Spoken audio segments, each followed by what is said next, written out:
Hello, welcome back to Stories of Grace. My name is Angel, and today with me I have Aaron.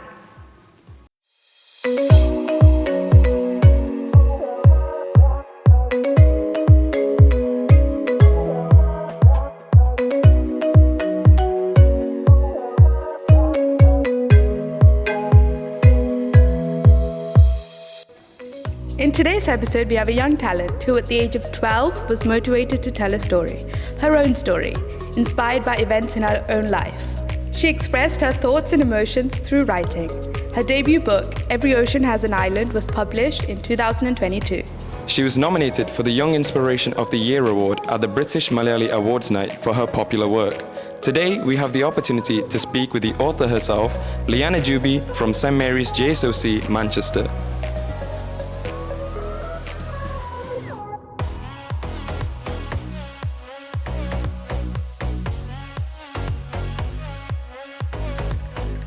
Welcome to the show, Liana. Thank you for having me. Tell us a bit about yourself and your book. So, my name's Liana Juby. I'm from Altrincham. I'm 16 years old. So I published my book at 13. I started writing it when I was 12. Writing was always one of my ways to express my emotions and putting it down on paper. So, what was the motivation behind sharing your own story as opposed to writing a fictional book? I think writing my own story made me to kind of express my emotions, so not making up, a fiction book, so an imaginary world. It kind of let me write down the things that happen in the real world, so what happened to me. So that was kind of my way of telling my story to the world. So obviously, the biggest question on everyone's mind is, what inspired you to write this book? And who was your biggest inspiration whilst writing this book? So what inspired me to write was I always loved to write. I used to always write short stories and then put in a book and make my mum and my sisters rate the story out of 10. But who inspired me to write was my mum's brother, my uncle, who I call Vilio. My uncle also wrote many books, so he kind of inspired me and motivated me to write my story because he knew I had a big interest in writing.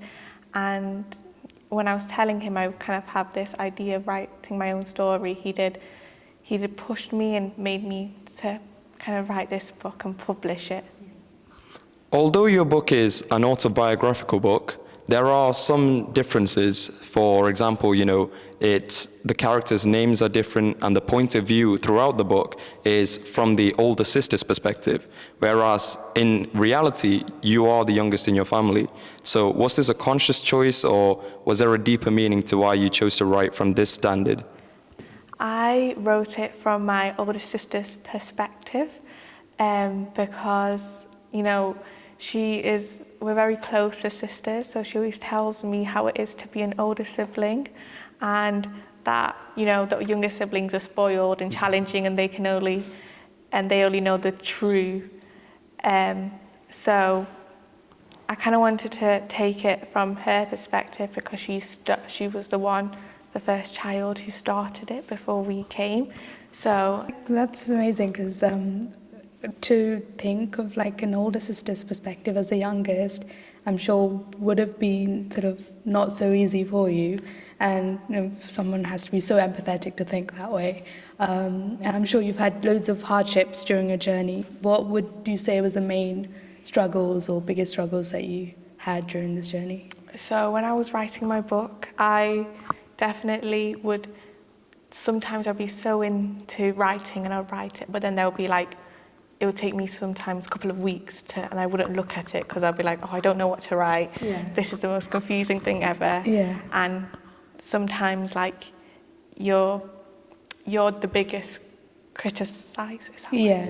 criticist to yourself. Yeah. So sometimes I would either cringe at myself or be like, this is not good. Yeah. So I think that was one of the hardest things for me. And then also because it was kind of my own story, there was some emotional impact in it too. So sometimes I wouldn't want to look at it because of the emotions it'll bring up. Yeah. So when you had a creative block, let's say, how did you manage it? What's one thing you had to... So one thing I would do is I would definitely call my uncle, and he would tell me ways that he did. So he would say he would look at it for a bit and then he would come back to it with a fresh mind. Yeah. So that's one thing I definitely did. Yeah. So if you had to describe your achievement in 3 words, what would you say? So I'm definitely proud of my achievement. When it got published, I was definitely happy to see all my work in one way, and I definitely enjoyed like the creation of the book, from all the way to choosing my front cover to the blurb and working with my publishing company. I would definitely say it's been a hard journey for me to write, obviously, with a lot of pausing and emotional ways. But yeah. Obviously, after releasing a success such as your first book, we obviously go on to the next question, which would be, do you plan on writing more or, pumping out more stories? And if so, would you keep following the biographical genre or maybe delve into fictional writing? So I think I'm not writing anything currently. I've just finished my GCSEs, so I've taken a step back, but I would definitely like to write more. And this time more into like a fictional world, so my own kind of imaginary world, so not autobiographically. So what was the reaction of, your family and friends once they, found out that you released such a book? Were they all happy? How did they feel around you? So my family was definitely very proud, I have to say. My mum didn't actually know about me writing the book. After all of this finished, and I think I was at the very end bit when I was like, I wrote a book. And she was definitely like, what, Leah, what are you saying? And when I showed her, she was immensely proud. And, my sisters actually supported me throughout this journey. My older sister, Elizabeth, she was definitely proud of me. She read it through. And yeah, so basically she kind of jokes away saying, this is my story and you don't get to write. But she was definitely proud of me for writing it, and my friends, I only told my friends after I actually wrote it, and That must have been such a hard. Sorry, that must have been such hard thing to do to keep a secret. Yeah, yes. to keep a secret amongst from your mum as well. Yes. What was it like at home then? Because surely you took a lot of time to actually sit down and write. So. Yeah, so I would be upstairs and my mum would be like, Leah, come down, Leah, come down, and I'd be like, I can't, and so definitely got in trouble a couple of times. But when she realised that so... that must have made her really happy though. No, yes, yeah. She was, yes. Obviously, there's wholesome sides to both the reality in your house as well as the book itself. But how did your family react to the story once they read the book? Also, did you feel very popular once people found out about the book, like you established yourself? So when my family actually read through the book, they kind of had different emotions too. They kind of laughed to it. Or my mum was also very emotional when reading the story firstly. She was, but no, I didn't really feel popular. I didn't want to be too... You didn't want to get ahead of yourself too early in the game. I don't want to get too ahead of myself in the game. So that means you're leaving opportunity for more to come, I believe? Sometime in the future? Sometime in the future. I'll take your silence as an answer then, yeah? Also, how did the church obviously support you throughout this journey of, balancing your home and faith life, as well as when you were writing the book itself? Were there any aspects where the church had a deeper meaning towards the writing behind the book?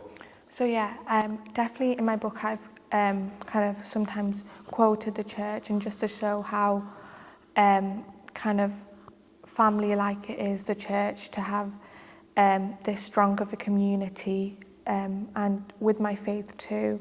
Definitely when sometimes I would be in that kind of writer's block, I would kind of pray and for God to give me the strength to write, and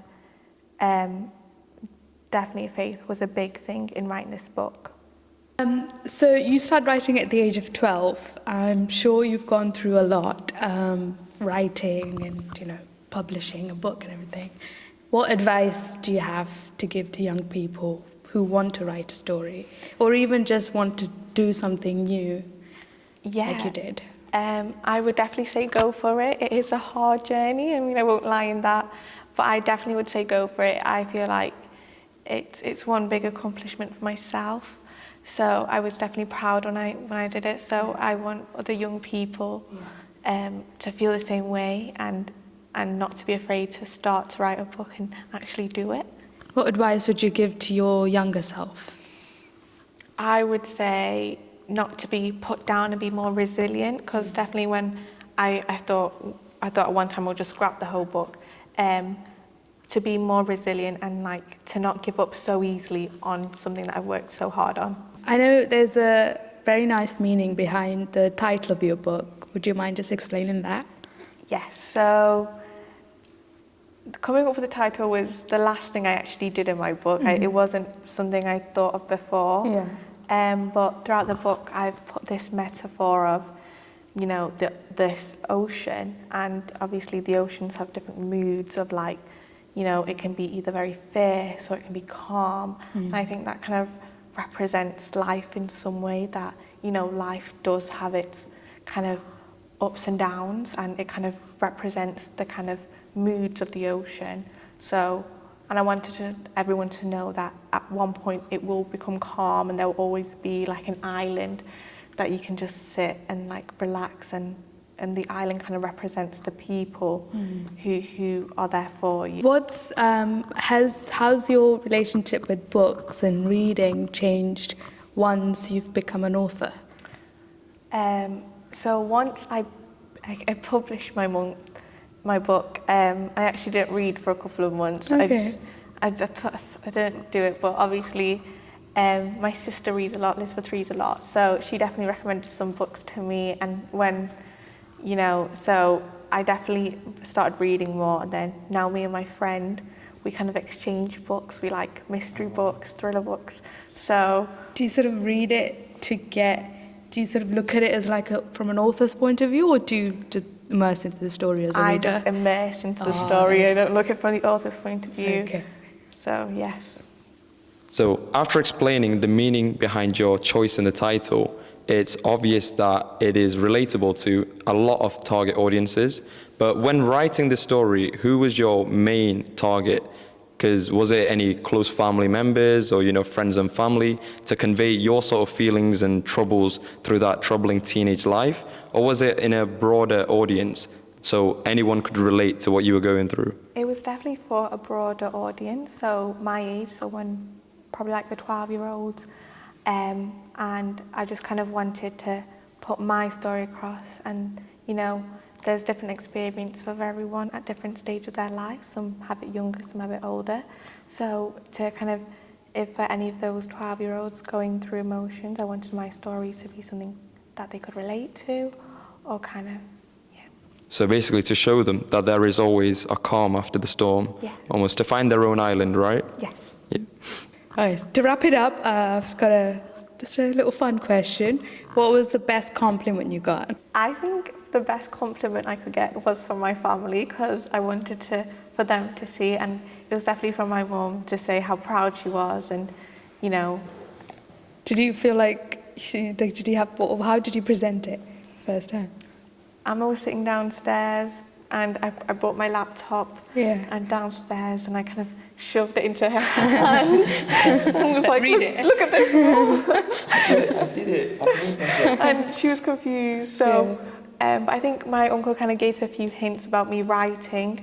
So she looked and she was very surprised. And she kind of, that afternoon, she had coffee in her hands and she put the blanket over and she read all of it. That's sweet. Oh, that's amazing. I'm glad you had a great journey and a great outcome. And I hope you get to write more in the future. And I wish you all the best. Do you have anything to say? Well, yeah, thank you. Thank you so much, Liana, for your time and, you know, for coming here to give us a deeper insight into how and why you wrote the book and who it's actually targeted for. And I hope you do well in your future and hopes and dreams. Thank you so Thank you so much. much. I hope we can have you for another episode for your next book. Soon come. Thank you so much for having me on the show. I'm very grateful to be here, so thank you. Thank you for watching Stories of Grace. I'll be back with more episodes, but until then, Like, Share. and subscribe to MSSC Media UK. Bye! life is like an ocean journey. There may be days when the ocean is angry and not calm, and you may be battered with wind and strong tides. But stay calm and trust those who care for you, and you'll be ashore soon, because every ocean has an island.